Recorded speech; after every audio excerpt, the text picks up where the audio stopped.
some more lore. Okay, if you don't know Irmared X, a really awesome YouTuber, leave him likes and don't forget to subscribe. Yeah, the top most powerful artifact in Warcraft, based on lore. I really care about these things, so don't judge me, but I'm actually really curious. So when players talk about let's discover legendary weapons, they usually think about how much damage they do in a fight. But the Legion artifacts go far beyond numbers on a tooltip. Each one carries a history of catastrophic feats, events that scarred continents, reshaped societies, or even broke worlds. In this video, we'll be ranking the Legion artifacts not by how cool they look or by how strong they were in-game, but by what lore tells us they've actually done. And at number 10, we have the Eldrachi Warblades. These Warblades are the last surviving legacy of the people who were, for a brief time, the single most effective resistance the Burning Legion had ever encountered. The Eldrachi were a militant, honor-bound species from a world now erased. When the Legion arrived, they did not collapse or scatter. They organized. They fought the demons to a standstill, deploying tactics and martial discipline unlike anything Sargeras' forces had seen. This was no minor skirmish. It lasted long enough that Sargeras himself came to their world, not to annihilate them outright, but to see if he could recruit them as his personal bodyguards. The lore records that he even let his avatar fight them for days without ending the battle, treating the struggle as a test. That alone is quite remarkable. Few mortals have even touched a Titan's avatar, let alone endured it for days. And then Tornar the Indomitable, leader of the Eldrachi, achieved something unprecedented. He actually wounded the avatar. The moment Tornar drew real blood, Sargeras ended the test. In an instant, he reduced the Eldrachi to dust and ordered the planet torched, a punitive act for daring to injure his manifestation. In the aftermath, Sargeras collected the warblades of the strongest Eldrachi warriors. Most he gave as trophies to his most powerful generals, but Tornar's own weapon he kept in reserve for a special occasion, a silent acknowledgement of their singular status. Out of all of the artifacts once wielded by mortals, these blades belonged to the best of the best. The only warriors ever to earn the Titans' respect, specifically for their combat prowess. Measured against the rest of this list, the Eldrachi Warblades represent the peak of mortal prowess rather than the cosmic, reality-breaking power that some of the others have. They can't flood continents or tear worlds apart, but their history marks them as the deadliest edge of mortal resistance, an honor that earns them the 10th spot before we climb into weapons that alter the fabric of reality itself. And this video was brought to you by Mantisleep. I've actually been a fan of their mask for a while. I already had one of their pro masks in my stash before they even reached out. I like to collect different kinds of sleep masks, so when Mantisleep sent me their cool mask to try out, I was pretty excited. The cool mask has little cooling bead inserts that you pop into the freezer for about 20 minutes, and then slide right onto the mask. From there, it's instant relief. Your face stays comfortably cool without any of the dripping, freezer burn, or uneven cold spots you get from gel packs. Personally, I really like the gentle weight it puts on your eyes. It gives the nice relaxing pressure that feels soothing but never uncomfortable. And it doesn't get hot halfway through the night. The cool mask is especially great if you deal with migraines or headaches. The cold eye cups help ease the pressure without needing to reach for meds or ice packs. What I love about Mantisleep overall is that they make their masks super adjustable and comfortable. You can tell they're designed for people who actually care about sleep, not just another cheap accessory. And that's kind of the point. They're building what they call a pro-nap movement, which is all about giving people the tools to rest better, recharge, and take control of their sleep. So if you want to try it out for yourself, check out Mantisleep through the link below, and use my code HORMARED for a great discount. And at number 9, we have Apocalypse. This is not a weapon designed for dueling or even for single target slaughter. It's a catalyst for turning life into undeath at scale. Every time it strikes down a foe, that corpse doesn't simply fall inert. It becomes fuel for an army. In the hands of an unholy death knight, Apocalypse calls forth swarms of ghouls and skeletal warriors from the remains of the fallen. In a prolonged campaign, this becomes a compounding advantage.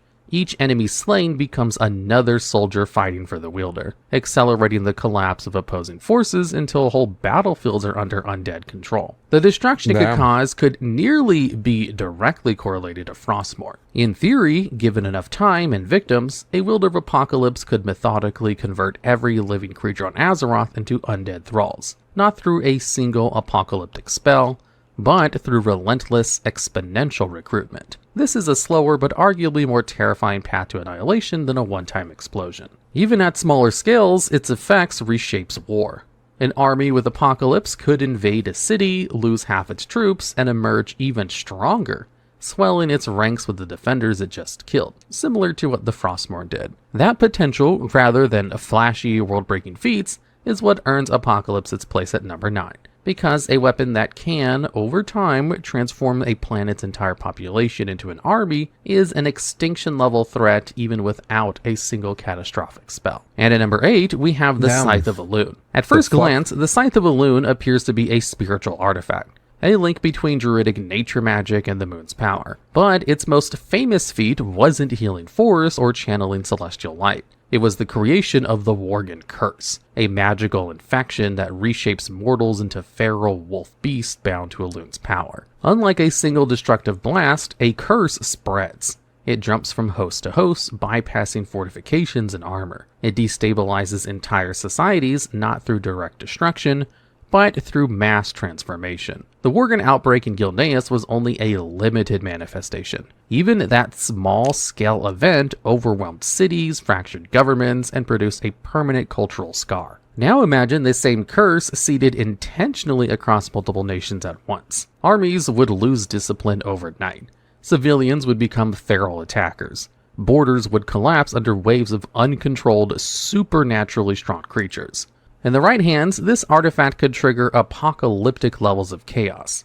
It weaponizes nature's ferocity and the moon's magic into a contagious, civilization-level threat. And because the curse binds its victims to Elune's power, it could, in theory, be harnessed or directed, turning entire populations into unwilling shock troops. That places it above Apocalypse in our ranking. Where the Death Knight's blade slowly built an army from corpses, the Scythe of Elune could instantly transform living armies into something else entirely, destabilizing continents before a war even begins. And at number 7, we have Uthalesh, the Deadwind Harvester. Uthalesh is one of the few artifacts on this list with a feat clearly written into Azeroth's geography. This scythe was crafted as a conduit for an affliction magic on a scale far beyond mortal sorcery. Sargeras gifted it to the sorcerer Satiel, and with it she drained life from a once lush region, leaving behind the barren, haunted Deadwing Pass we know today. That act was not an accident or a slow blight. It was a single, decisive unleashing of power that stripped an entire landscape of vitality, plants, animals, people, and even the ambient magic currents that support life. This kind of magic is not just about killing. It empties. It takes what was there and leaves only a husk. The scar has endured for millennia without healing, which tells us the effect is not simply damage, but a lasting alteration of the world's life force. In other words, Uthalesh doesn't merely destroy, it rewrites the state of an area into permanent desolation.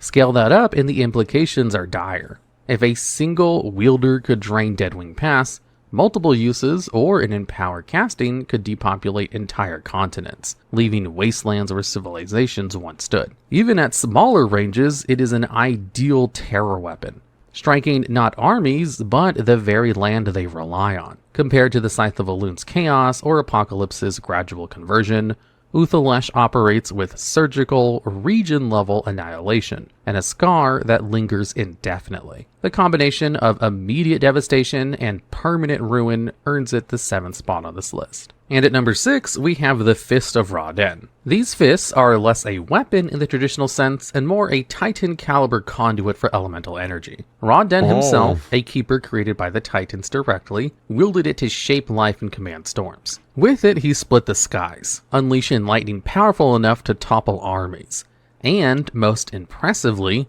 granted life to the Mogu. That last feat alone places it beyond mortal magic. Creating a race is a creative act on par with Titan engineering, not just a powerful spell. It demonstrates that the Fist is not a simple channel for lightning, but a bridge to raw forces of creation.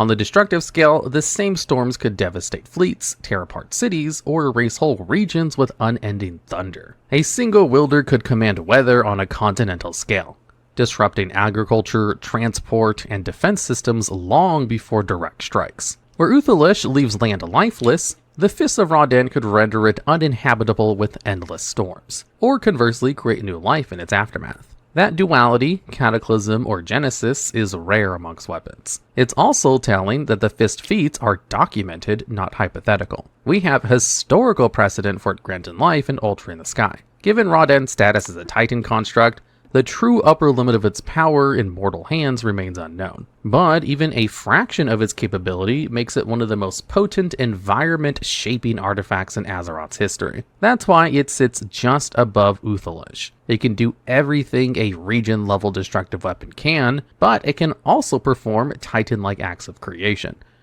Let me just check one thing.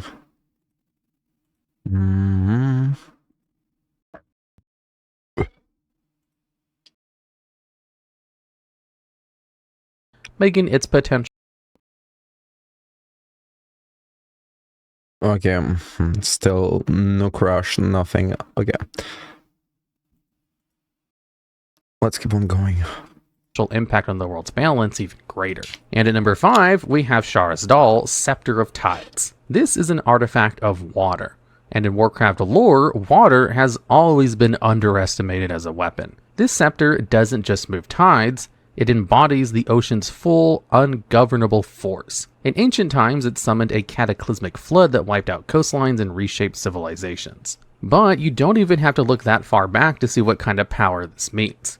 During the events of Mists of Pandaria, Jaina Proudmoore used her own magic to conjure a massive tidal wave that nearly obliterated Orgrimmar, and she did that without Shara's Doll. With it, a wielder isn't limited to a single city-level spell.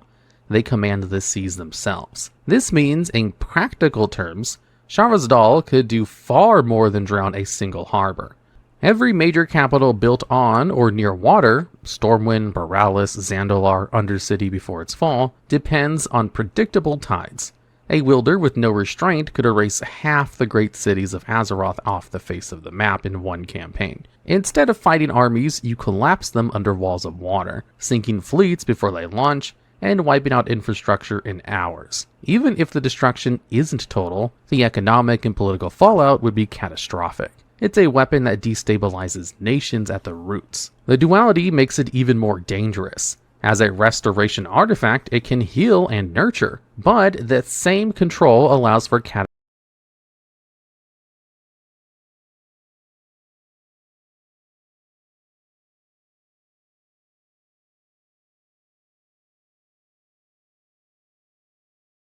cataclysmic flooding or redirection of oceans. Water is persistent. It carves canyons and swallows islands. Scaled to the artifact's full potential, Shara's Doll can drown continents and rewrite coastlines, doing in hours what normally takes nature millennia. That's why it sits above the Fist of Ra-Den, because it isn't just about summoning a storm, it's about wielding the planet's largest and most essential element as a weapon, with city-killing precedent already hinted at in its lore. And at number 4, we have Alunith, Great Staff of the Magna. Alunith is not simply a staff of powerful spells. It contains a bound, sentient entity of raw, primordial, arcane energy. Something so potent that even Aegwynn, one of the most accomplished guardians in history, could barely contain it. Her magical reserves were near titanic, and yet wielding Alunith was a constant struggle. That alone tells us this is not a normal conduit. It's a bottle holding a storm that predates the ordered magic of the Titans themselves. Unchecked, the storm wouldn't behave like a bomb. It would destabilize the very rules governing magic, causing uncontrolled eruptions of arcane energy that tear the fabric of reality. Spells would backfire. Ley lines could rupture. The thin boundaries between planes might collapse. This is less about one cataclysmic moment and more about a cascading failure of reality wherever the staff is unleashed. It's a fundamentally different category of danger from Shara's Doll's floods or Uthalish's draining. It threatens the underlying operating system of the world rather than its surface features. We also know Alunith's entity is conscious. It resents being bound and constantly tests its prison. This makes it unpredictable. The risk isn't Oh. just power, but loss of control, something even the most Damn. disciplined mage could struggle with. In lore terms, an uncontrolled Alunith event could spread farther and last longer than any single spell, making Okay, so this one, Alunef, I heard about it, but like, goddamn, it can break realities and planes of existence if unleashed, and the only thing that you know about it is that there is a conscience in it that is imprisoned and that always try to escape.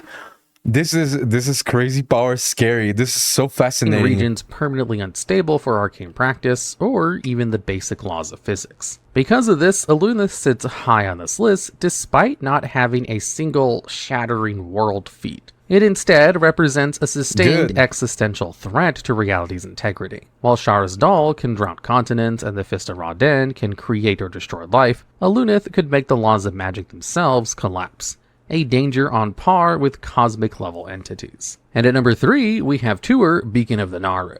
Tuer stands out on this list because, unlike most of the artifacts here, it is primarily associated with healing and creation rather than destruction. Forged by the Naru and imbued with the essence of the light itself, Tuer's feats go far beyond mending wounds. In the war against the Void, it once saved entire planets from annihilation at the hands of the Void Lord Dementius. And this isn't even just a metaphor. Dementius is a cosmic scale entity whose assault can unmake worlds, and Tuer intervened to stop that level of devastation. That feat alone puts it in the same class as weapons capable of planetary destruction, but as a force of preservation. The implication is staggering. If the light concentrated in Tuer can restore or preserve worlds at that scale, then, if inverted or misused, that same energy could theoretically unravel or erase life on a similar magnitude. Its power is not in a single blast, but in the scope of what it touches, healing or rebuilding entire ecosystems, reversing extinction events, and countering void corruption on a planetary level. This places Tuer above Alunith. While the staff threatens to destabilize reality locally, Tuer has demonstrated interplanetary impact. Another dimension of its danger is political. An artifact that can undo devastation can also determine the fate of civilizations. A wielder could choose which worlds survive and which perish, rewriting galactic history without firing a shot. That duality, saving or erasing on a cosmic scale, This is fascinating. why Tuer ranks this high despite being holy. In terms of raw potential, it is every bit as consequential as a weapon of mass destruction, only wielded in reverse. And at number 2, we have Xal'atath, Blade of the Black Empire. Xal'atath is more than just a dagger. It's a prison for an ancient void entity, and that entity is no longer just whispering from the shadows. In the current World of Warcraft storyline, as making this video, the consciousness that once inhabited Xal'atath has emerged as a major antagonist, shaping events on a cosmic scale rather than lurking at the edge of them. That evolution changes how we judge the Blade's power. We're not only looking at a relic of the old gods, we're looking at a vessel that incubated a villain now threatening Azeroth directly. Even before its escape, the Blade's danger was its ability to corrupt and infiltrate. It doesn't need a giant spell or a direct strike. It seeps into minds, ecosystems, and even Titan constructs, bending them slowly towards the void. That's why the old gods nearly won. They work through patience and inevitability. Xal'atath channels that same methodology. In mortal hands, it's a whisperer and corrupter. In the hands of its own liberated entity, it's a living extension of the Black Empire's will. This makes it fundamentally different from the other artifacts on this list. The Scythe of Elune or Apocalypse can destabilize civilizations. Xal'atath carries an intelligence and a long-term plan. The current antagonist's rise out of the blade shows that it was never just a tool. It was a chrysalis. And if that entity still uses the blade as a conduit, the scale of its power rivals anything short of a titan. It's not a slow apocalypse anymore. It's an active, central force in Warcraft's narrative, steering the next great calamity. That's why it holds the second spot. Its danger is no longer hypothetical corruption, but a proven, evolving adversary whose influence could surpass even weapons that break worlds outright. And at number 1, we have the Scepter of Sargeras. The Scepter sits at number 1 because it has already accomplished the kind of feat other artifacts could only imply. When Ner'zhul used it to open uncontrolled portals across Draenor, the resulting stress ripped the planet apart. leaving only the shattered fragments we now call Outland. This isn't a hypothetical or a story told in whispers. It's just canon. The scepter directly caused planetary destruction through its manipulation of space and dimensional rifts. Its design is pure destructive leverage. While other artifacts might build armies, spread curses, or destabilize magic, the Scepter of Sargeras tears open reality itself. Each portal is a wound in space. Uncontrolled, they multiply and overlap, and rip at the world's structure until tectonics, atmosphere, and magic ley lines collapse. In effect, it weaponizes the world's own fabric against itself. No rebuilding, no recovery, just disintegration. Because it draws on the power of Sargeras, a titan, its upper limit is unknown. Draenor's destruction may not even represent its full capacity. In theory, it could be used on Azeroth or other worlds with even more catastrophic results. That makes it unique amongst Legion artifacts. Not only does it threaten planetary annihilation, it has already done it, something no other weapon on this list can claim. This demonstrated, verified feat of shattering a planet secures the Scepter's place at the top. Every artifact below it represents potential. The Scepter represents reality. It is the ultimate expression of destruction magic in Warcraft lore. A single instrument capable of ending not just civilizations, but the very ground they stand on. Damn, that was really awesome. I actually didn't knew anything about anything whatsoever. But like the ones that like really surprised me was the Scythe of Elune, but also like Aluneth is really incredible, and like so it talks about the Guardians before that were not even able to fucking wield it. Tyr is really interesting, but like seeing like Xaltef is really an interesting one as well. I don't know. The Scepter of Sargeras is just plain scary, you know? Anyway, thank you Iramarad X for this video. Subscribe and leave a like if you enjoyed it. Support content creation.